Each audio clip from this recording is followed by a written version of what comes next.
Welcome back in fans. स्वागत है आप सभी का ब्लीच के एक और नए पार्ट में। अगर आप लोगों ने अभी तक इसके पिछले पार्ट को नहीं देखा है तो उसका लिंक आपको डिस्क्रिप्शन बॉक्स में मिल जाएगा, तो याद से उसे देख लेना, नहीं तो ये पार्ट कुछ भी समझ में नहीं आएगा।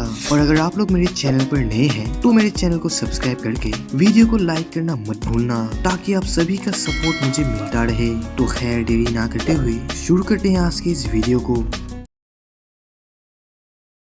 तो पिछले पार्ट में हमें आइजेन के असली मकसद के बारे में पता चलता है, जो कि था ओकेन चाबी। ओकेन एक रॉयल फैमिली का चाबी है। अगर इसे आइजेन हासिल कर ले तो वो तीनों दुनिया पर राज कर पाएगा, जिसके बारे में हेड कैप्टन यामा अपने टीम को बैटल के लिए रेडी होने को बोलते हैं। और ओरिही में ये खबर इचिको को देने के लिए जाती है। और तभी तोशिरो के पास मोमो मिलने के लिए आती है, जो बिल्कुल ठीक थी।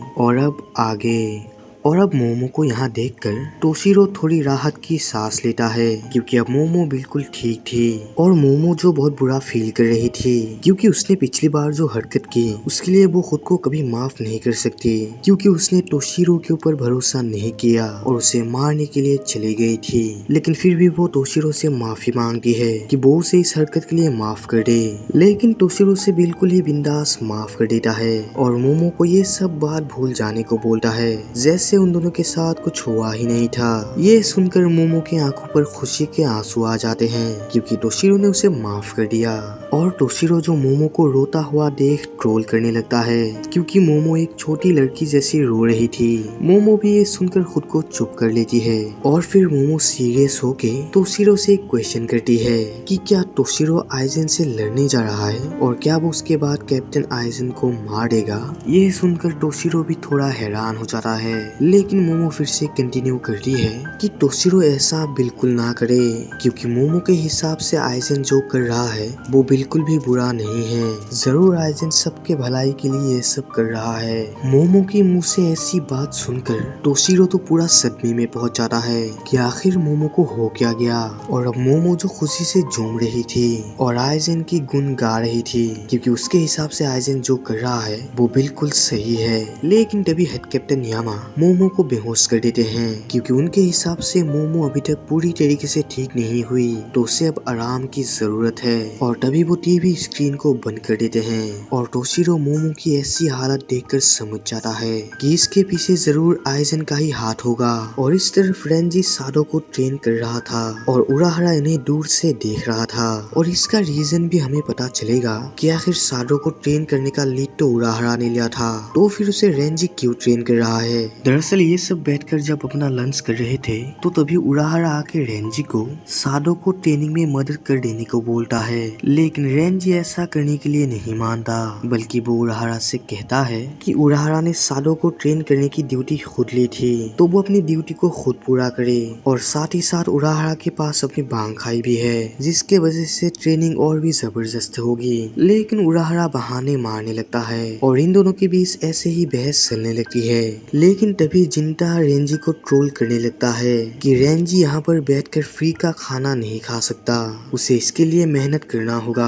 और यहाँ पर बाकी मेंबर्स भी अपने अपने काम को करते हैं, जिसके बदौलत उन्हें खाना मिलता है। लेकिन रेंजी तो फ्री का खाना खा रहा है, जो कि एक नामर्द का काम है। ये सुनकर रेंजी को भी एहसास हो जाता है कि जिंदा बिल्कुल सही कह रहा है, लेकिन फिर भी वो उनके ऊपर गुस्सा करने लगता है। तो ये देखकर उराहरा फिर से रेंजी से कहता है कि वो साडो को ट्रेन नहीं कर सकता, क्योंकि वो इसके लिए परफेक्ट नहीं है, क्योंकि उराहरा की बांखाई दूसरों की ट्रेनिंग या दूसरों की मदद करने के लिए बिल्कुल सही नहीं है।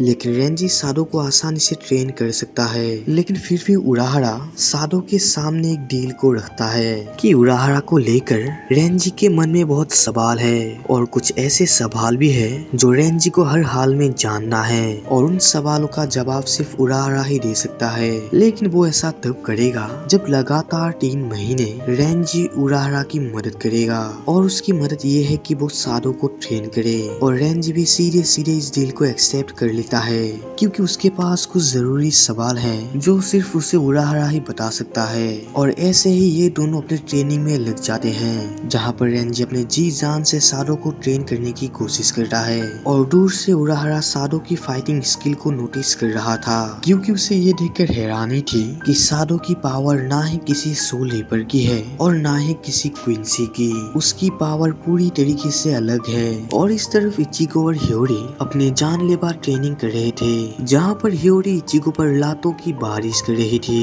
और इचिगो चाहकर भी हियोरी को रोक नहीं पा रहा था। और दूसरी तरफ ओरिहिमे जो यहाँ तक पहुँच चुकी थी और ओरिहिमे पूरा क्लियरली हाची के बैरियर को देख पा रही थी और वो आसानी से इस बैरियर को छू भी पा रही थी, जो कि लगभग नामुमकिन है। तो वो ये देखकर हैरान थी कि वो आखिर इस बैरियर को छू कैसे पा रही है। और इस तरफ इचिगो जो हियोरी की मार खा के परेशान हो चुका था, जिससे वो अपने होलो मास्क को पहन लेता है, लेकिन इसके बाद भी हियोरी उसे आसानी से कूद देती है। और ये सब ये देखकर बहुत निराश थे कि आखिर इतना सब होने के बाद भी इचिगो सिर्फ 4 सेकंड के लिए अपने होलो मास्क को ला सकता है। और इचिगो की तुलना में बाकी बिजोर्ड गैंग के मेंबर्स अपने होलो मास्क को बहुत देर तक पहन सकते हैं और माशिरो जो शुरुआत से ही अपने होलो मास्क को लगातार 15 घंटे तक पहन सकती है। और तभी अचानक से इस बीच हाची को ओरिहिमे की प्रेजेंट महसूस होती है, क्योंकि ओरिहिमे उसके बैरियर को पार करके उनके बिल्डिंग तक पहुंच चुका है। लेकिन वो ये भी जानता था कि उसके बैरियर को कोई भी सोल रीपर तोड़ के नहीं आ सकता, लेकिन वो ये अंदाजा नहीं लगा पाता कि आखिर उसके बैरियर को पार करके आखिर आया कौन है। और अब इन सब की नजर सिर्फ गेट पर ही थी और तभी गेट से ओरिहिमे अंदर आती है। और ओरिहिमे को यहाँ देखकर ये सभी बहुत हैरान थे कि आखिर एक इंसान यहाँ तक कैसे पहुँच सकता है। और तभी ओरिहिमे की नजर इचिगो पर पड़ती है, जिसके बाद ओरिहिमे इचिगो को सब कुछ बता देती है कि उन्हें आइजेन के असली मकसद के बारे में पता चल गया है, जो सब कुछ उन्हें हेड कैप्टन यामा ने बताया है। और इचिगो ये सब इंफॉर्मेशन सुन के और भी जरा सीरियस हो जाता है और ओरिहिमे को शुक्रिया बोलकर फिर से ट्रेनिंग करने के लिए चला जाता है। और ओरिहिमे जो इचिगो को ऐसे जोश पर देखकर समझ जाती है कि इचिगो अब पहले से बहुत ताकतवर बन चुका है और काफी जोशीला भी। और इस तरफ लव हाची से कहता है कि हाची की बैरियर बिल्कुल परफेक्ट थी और इसमें कोई भी शक नहीं है, लेकिन ओरिहिमे ने इसके बावजूद भी उनके ठिकाने को ढूंढ लिया और यहाँ तक पहुँच भी गई। आखिर ऐसा कैसे हो सकता है? ऐसा होना तो नामुमकिन है। असलियत में हाची भी नहीं जानता था कि ओरिहिमे यहाँ तक कैसे पहुँची, लेकिन ओरिहिमे के स्पेशल प्रेशर को सेंस करके हाची को ये पता चल गया कि ओरिहिमे के पास बिल्कुल वैसे ही बैरियर बनाने की काबिलियत है जैसी काबिलियत हाची के पास है, यानी इन दोनों की ताकत सेम ही है। लेकिन हाची इस बात से हैरान था कि आखिर एक इंसान के लिए ये सब पॉसिबल कैसे है। और इस तरफ ओरिहिमे जो यहाँ से जा रही थी, लेकिन तभी उसके पास अचानक से योरुइची आती है, क्योंकि उराहारा ने ओरिहिमे को इमीडिएटली ट्रेनिंग ग्राउंड में बुलाया है और योरुइची उसे यहाँ से ले जाने के लिए आती है। और इस तरफ इचिरा जो अपने बाप के हमलों से अभी तक बचता ही जा रहा था और इन हमलों से बचते बचते उसकी हालत इतनी ज्यादा खराब हो जाती है कि वो अपने पैरों पर खड़ा भी नहीं हो पाता।